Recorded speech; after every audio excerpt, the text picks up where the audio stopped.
Konnichiwa! Hey guys, welcome to another episode of the Nihongo Master podcast, bringing you Japanese cultural and language content every week. Season 11's topic is Japanese Spring, which is arguably one of the most popular times of the year in Japan.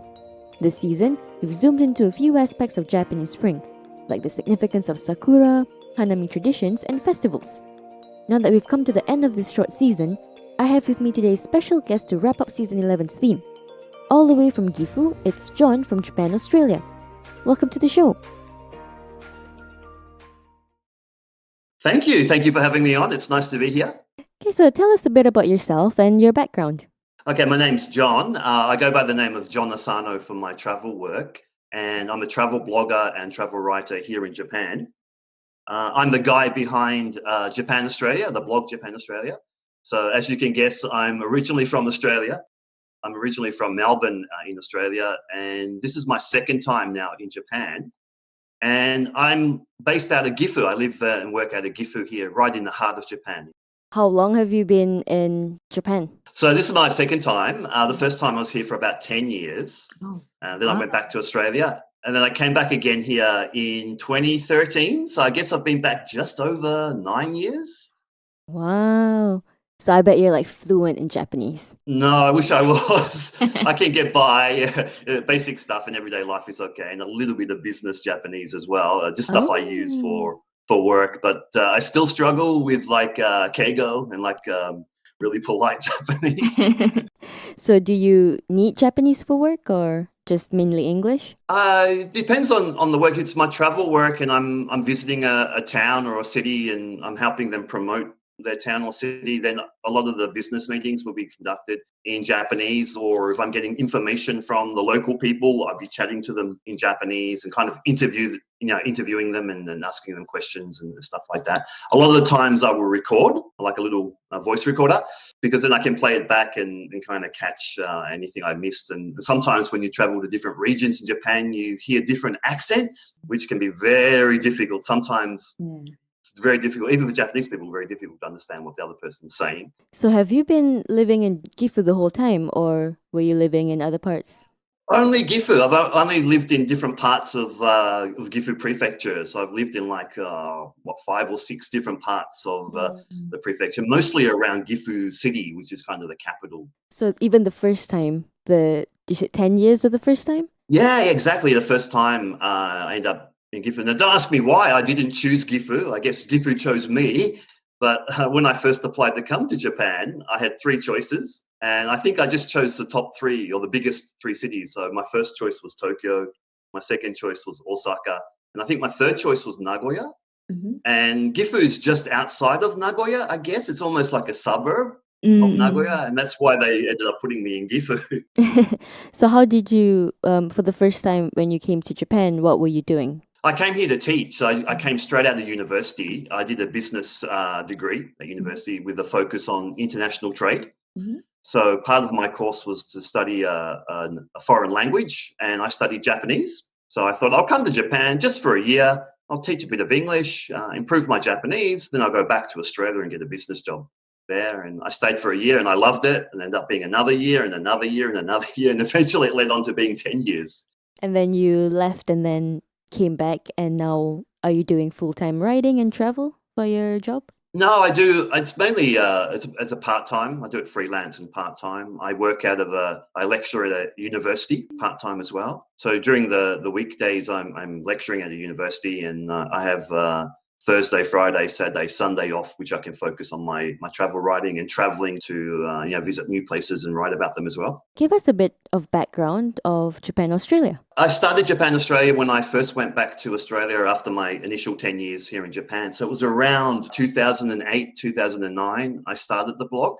And basically, I only started it because I wanted to keep a connection to Japan. I was here for 10 years and I had a lot of information, a lot of knowledge about Japan. I was passionate about Japan, so I wanted to share that with people. But I also wanted to share stuff about the area which I lived in, Australia.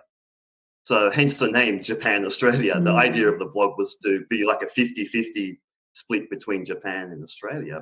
But eventually it moved over just to being on a heavily Japan-focused blog. So now about 99% of the content is Japan-related. So are there any challenges that you faced when you started this Japan Australia? Yeah, I didn't know anything about blogging. It was kind of still new at that Mm. stage as well. So I didn't know how to start a blog or, what kind of platform could I use? What do I do? How do I do this thing? So I chose Google because Google was one of those big, well, still is one of those big companies, right? So I Yeah. chose Blogger. So I started with that, but I didn't know what I was doing. So I was making a lot of mistakes. I studied a little bit about blogging and how you go about doing it and social media, search engine optimization and all that stuff. So I was kind of interested in it, and it kind of was a passion of mine as well. And I learned about it and kind of followed the things I was learning about. Wonderful. So who would you say is your main audience for the content that you create? Well, it's Australia and Japan. The biggest audience would be, number one would be Australia. Number two would be Japan. So I guess expats or foreigners living in Japan. And then the rest is made up of mainly people in America, the UK, but of course, a lot of people in Australia as well. Australia has a really strong connection with Japan. We have a really good relationship with Japan in terms of a business sense, but also a lot of Australian tourists were visiting Japan up until the pandemic struck. Well, speaking of the pandemic, has it affected your business and job? Yeah, business-wise, it has. I was doing a lot of trips before it started. Visiting places to help them promote it, promote themselves, and get the word out about their tourist attractions and stuff like that. So a lot of those trips have been postponed or cancelled. I'm trying to promote a lot of places. So when the country does open up again to tourists, people have an idea of where some good places to get to, and where some good off the beaten track, hidden destinations as well, which they can visit. So spring is finally here, and I heard that Japan's cherry blossoms are already blooming, so that's nice. And season 11's theme is Japanese spring. What are your thoughts and experience you'd like to share with us from Gifu and anything? Yeah, well, it's just started here basically this week. I think on Monday the first cherry blossoms open. So usually we expect the peak to come like about a week after they open up. So I'm expecting it maybe this weekend or early next week to be the peak. Gifu is one of the coldest places in Japan. We're like a landlocked prefecture, and we're surrounded by very high mountains. So where I live in the rural part of Gifu. We get a lot of snow in winter. So I always look forward to the warmer weather that spring brings. So it's like a relief from the cold. It's like, yes, it's finally warm again. But here in Gifu, in central Japan too, we have a lot of plum blossoms, which open up kind of the end of winter into early spring. So just before the cherry blossoms. Kind of my first thoughts, my first impressions of spring are the plum blossoms, which open up. And then they're followed by the cherry blossoms, which we have usually towards the end of March or early April. Different things to check out. So it's always like an exciting time of the year. And it's a time of change here in Japan as well. So the school year starts in April, spring as well. So the cherry blossoms kind of signify like a new start or fresh start. So like Gifu, I'm just looking at the map right now. It goes up to, it's more like long. And then, are you like near Nagano? Yeah, it's like that bit. Yes, okay. yeah, we Gifu connects to Nagano. So the Japan Alps it's like the spine of Japan. The Japan Alps are in Gifu and Nagano. So like, are there any like routines for like when spring comes around in Gifu? I know in Tokyo, all my friends, whenever spring comes around, they go on like a cherry blossom hunt. They go to all the spots, but that's about it. Is there any unique ones in Gifu? Yeah, we do the same. Like when spring comes around, we hit up all the main cherry blossom spots. There's quite a few famous spots around Gifu City and Gifu Prefecture. So we check them out. But I also love like the spring food and drinks that come out, like the sakura themed stuff. Like Starbucks every year, they bring out like a new version of their sakura latte and the sakura frappuccino. And you find like sakura donuts and cakes and like mochi and stuff like that. So I love the sweets and the food that goes along with spring as well. So it's like a whole experience. It's really cool. Yeah, everywhere you go, it's like sakura themed everything. So it's really great. Yeah. It makes you in the mood for it, not just the Yeah, exactly. everyone. Yeah. Yeah. So if you like beer, for example, you find like around springtime, the beer cans have like a spring design on them, like they'll have cherry blossoms on them as well. So once you see that, once you pick the can up, you see, oh, this is perfect. And you have one of those under the cherry blossom trees. It's like, it's heaven. Yeah.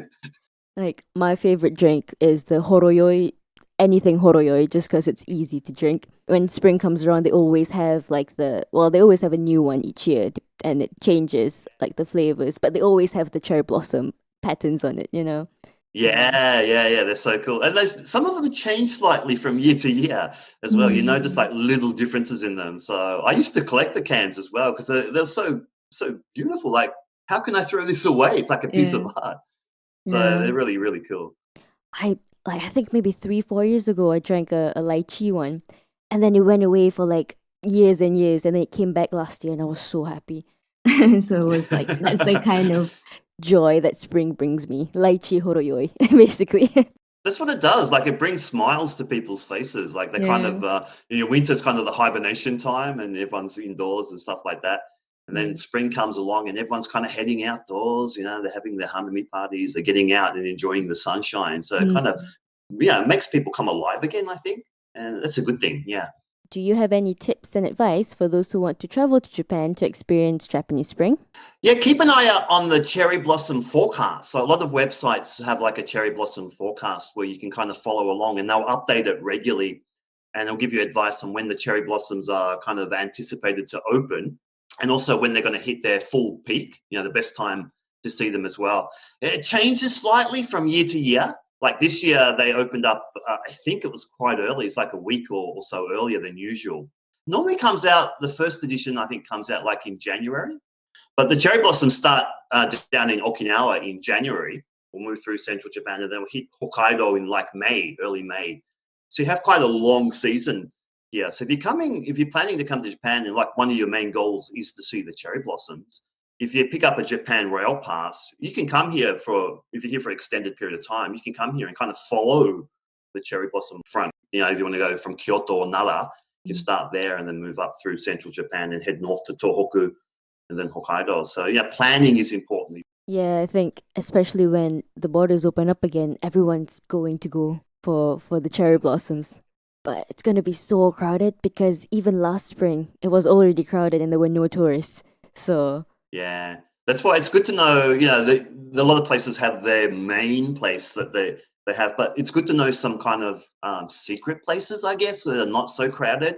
You can find places where there are not so many people, so you can kind of enjoy it a lot more without all the crowds as well. do you have a spot in Gifu where you go for sakura where there's not a lot of people?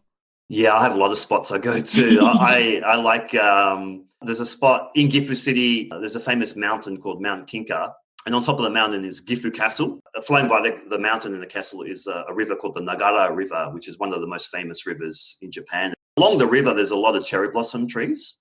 Then around the park, Gifu Park and Gifu Castle, stuff like that. So it's usually quite quiet there, especially if you go early in the morning, in the evening as well. So you can find a spot to yourself. You can just sit down under the cherry blossom tree and enjoy like a picnic lunch or something like that. And you can almost get it to yourself. There's not so many people there. Yeah, that's nice. When I was staying in Tokyo, but like in Kanagawa technically. But then like it takes like 20 minutes to get into Shibuya. But there's like a nice river, and at that river there's like just rows and rows of sakura trees, and that's like my best spot because no one goes there, only the locals. Yeah. Any river, a lot of the rivers here in Japan are kind of lined by cherry blossoms. I guess they planted them there whenever they did, but yeah, they're normally the best places to go. You have parks and things like that, but parks are usually crowded.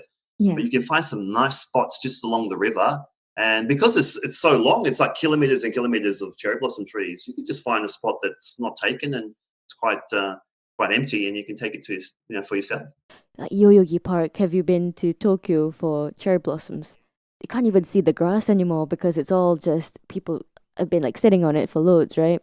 So, but then it's like one of the best spots, and you Google online, and everyone says it's the best spot, and you're like, no, it's not. A lot of people, a tip if you want to get a spot too, a lot of people, like for example, if you're planning to have a Hanami party tonight, a lot of people will get there first thing in the morning, like really, really early in the morning, and they'll put their blue sheet down, kind of mark their spot.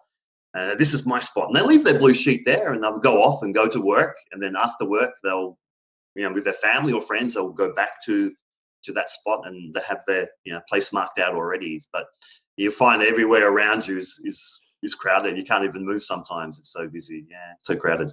Oh wow, I didn't know people go down in the morning for that. That's some dedication.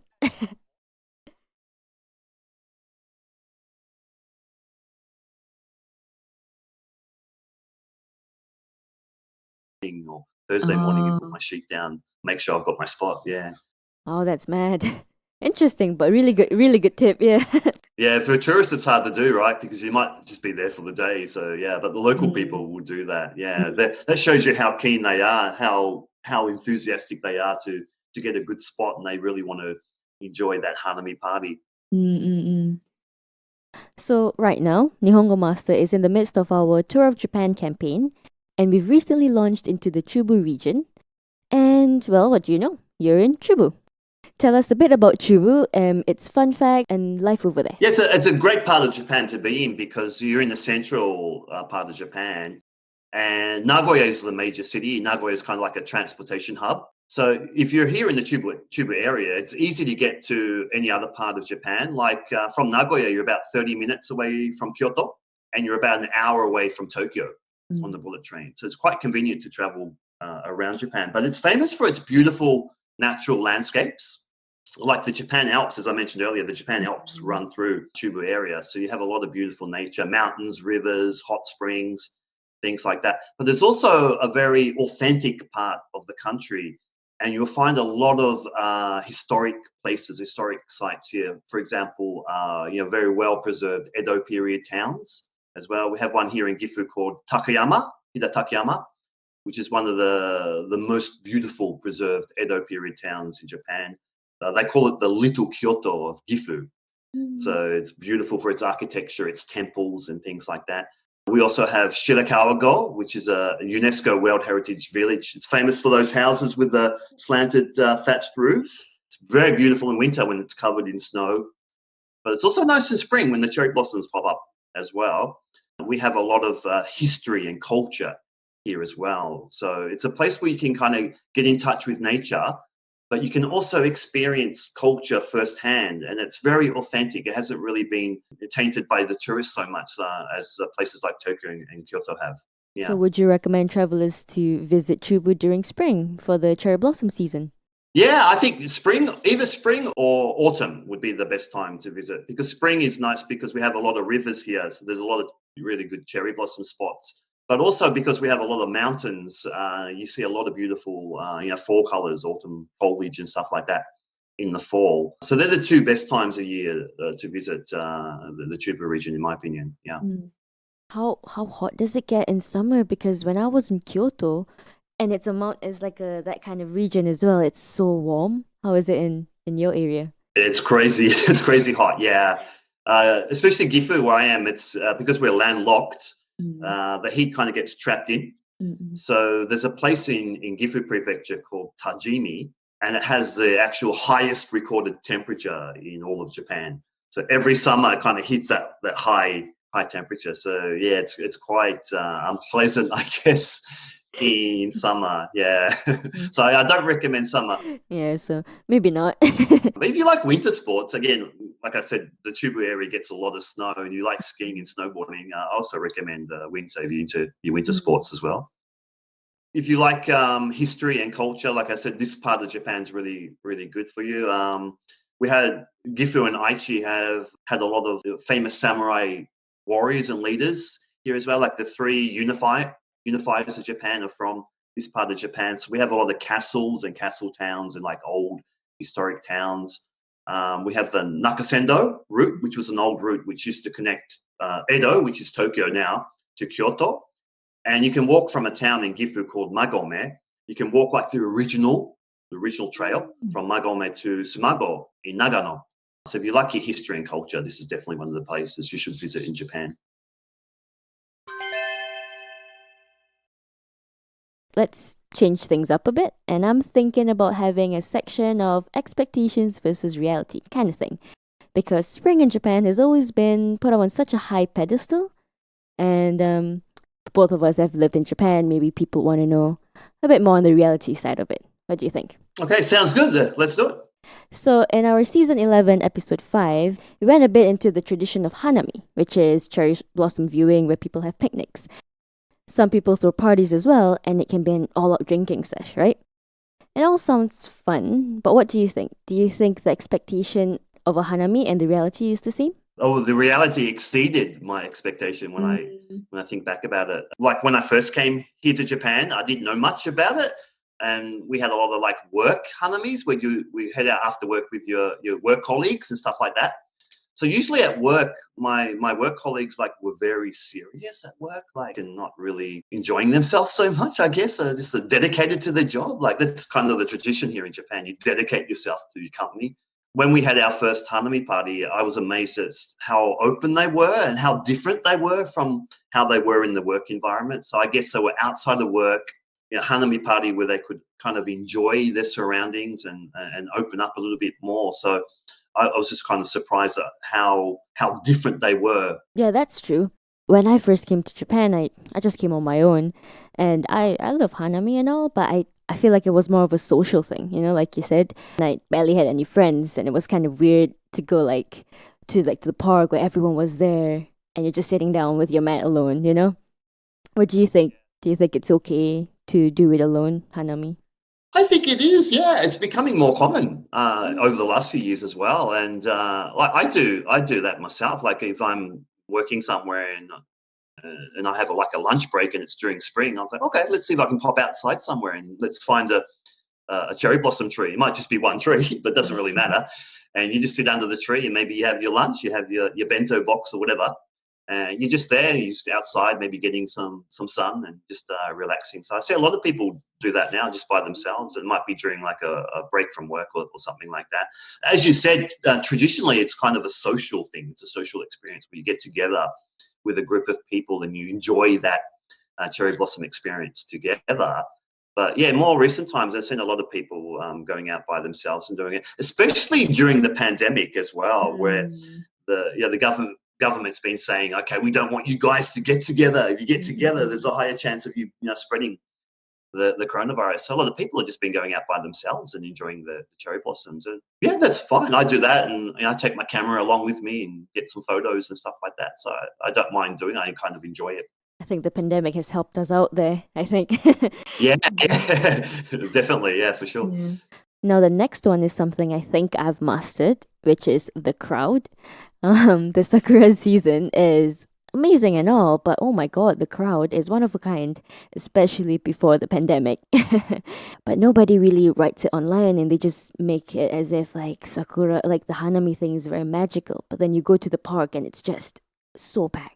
Yeah, it is. Some spots are just like they're way too overcrowded. So sometimes if there's too many people there, you can't really enjoy it because you're kind of conscious of what's going on around you, and you don't want to interrupt or disturb other people as well. So I don't like that kind of aspect of it, and I will always, when I'm planning my Hanami party, try and avoid those kind of peak times. They're usually the weekend, right? Saturday, Sunday. There's things you can do to get around going to those overcrowded places, and if you do, maybe choosing the day you go or the time you go will help you with that.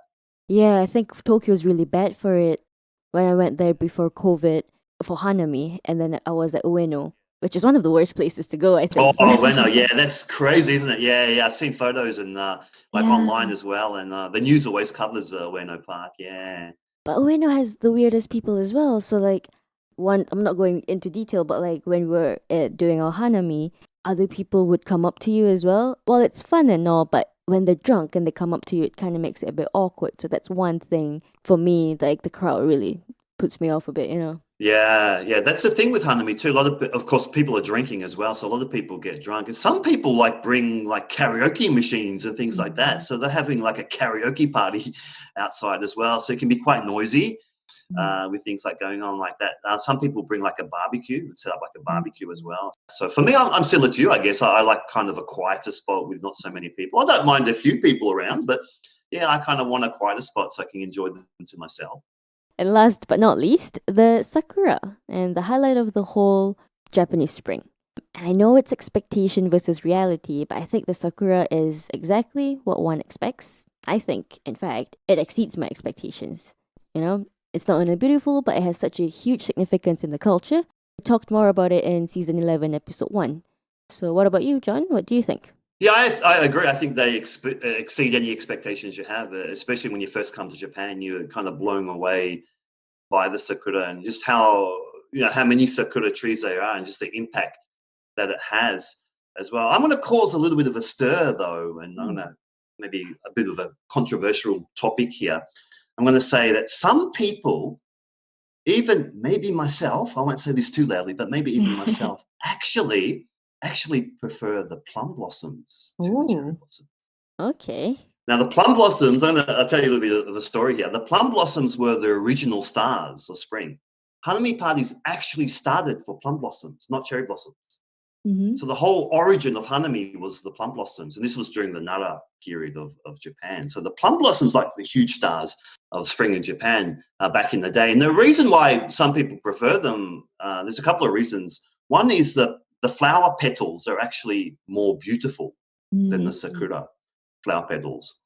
Also, they come in a range of colors as well. So you get like these really white or light pink colors, but then you get these dark red and dark pink colors as well. So if you go to like a plum grove, you can actually see like a contrast of different colors all there within the same area. So it's quite spectacular, especially if you're viewing it from above. And also another thing, the cherry blossoms don't have a fragrance, or don't have a smell, but the plum blossoms have this beautiful, sweet fragrance. As soon as you hit a park or a garden with plum blossoms, you know they're there. You can actually smell them as well. So it's a little secret from my end of things as well. If you love spring, try and do the plum blossoms and the cherry blossoms. So it's good because the plum blossoms come up before the cherry blossoms. So normally they start flowering like end of January here in Japan. So it's kind of the end of winter, right? So they're kind of signaling, okay, spring is almost on the way. And cherry blossoms signal that spring is actually here, like that. So you can actually tie them both in and see plum blossoms, and then after the plum blossoms, see the cherry blossoms as well. So don't forget the plum blossoms is my advice as well. But of course, yeah, the cherry blossoms, the sakura, exceed anything that you could imagine. It's just a world of pink, basically. So anywhere you go, it's just like it's decorated in pink, and it's just so spectacular that it will just blow your mind. Yeah. Thank you so much for your time, John. It was so fun having you on the podcast. No problem. Thank you for having me. Okay, so before we wrap it up, I believe you've tried out our online learning system. What do you think of it, and how do you think Nihongo Master's program is different from the others? Yeah, I really like it. For me, as you know, I've been here in Japan a long time, and I've been studying Japanese for a long time as well. So for me, the biggest challenge is always trying to stay motivated while I'm studying Japanese. It's just so easy for me to start, but then I put the book down, or I stop going to the website and things like that. So for me, I need to keep myself motivated to keep studying the language. So I think that's one of the really cool points I like about Nihongo Master is it's really interactive and it's really interesting. It's fun to do. So it keeps me motivated. And one point that I like about it is how you can move from one level to the next level. So you do something and you earn points. And if you earn enough points, then you can jump up to the next level. So for me, that's kind of like a small target or a small goal I have in mind. And it helps me stay motivated to try and achieve my goal and move up there. So I really like that aspect of it. It has, hundreds of lessons as well. So it's good for beginners, but it's also good for people like myself who have been in Japan a long time and have studied the language a long time. So there's lessons from beginners to advanced level. Another point I really like about it is the audio. Like the audio has been done by like native Japanese speakers. So you're getting like really authentic pronunciation. So I like listening to like difficult words that I find difficult to pronounce. You can listen to the native speaker pronounce it, but then you can try yourself. Like you can record your voice saying the pronunciation, and then you can compare the two and see how your pronunciation matches up to the native speaker. And if your pronunciation is not so good, you can try again. You just keep practicing. So I really like that aspect as well. So I think the main thing is like it's so fun, it's interactive, and it's interesting to do it. So that keeps your motivation high. And I think that's the key. That's the most important thing when you're studying a language, is to stay motivated. Perfect. Okay. And before I forget, where can people find you? What are your social media plugs? Yeah, I'm all over the place. You find me everywhere, basically. So on social media, my blog, Japan Australia, it's on Blogger. So if you go to japan-australia.blogspot.com, you'll find the blog. Or if you just go to Google and type in Japan Australia blog, it will come up like that. But I'm on Twitter. You can find me there, Japan_Australia. I'm on Instagram, the same handle there, Japan_Australia. On Facebook, you'll find me there, just Japan Australia, all one word. But also for my travel work, the travel writing I do, you'll go to Google and type in John Asano. You'll find like a lot of my work there as well. I've written for websites like All About Japan and Gaijin Pot, Japan Guide, and things like that. So you'll find my name kind of all over the place. But yeah, do give me a follow if you're interested in Japanese culture and travel in Japan. Go along, check out my social media and give me a follow. I appreciate it.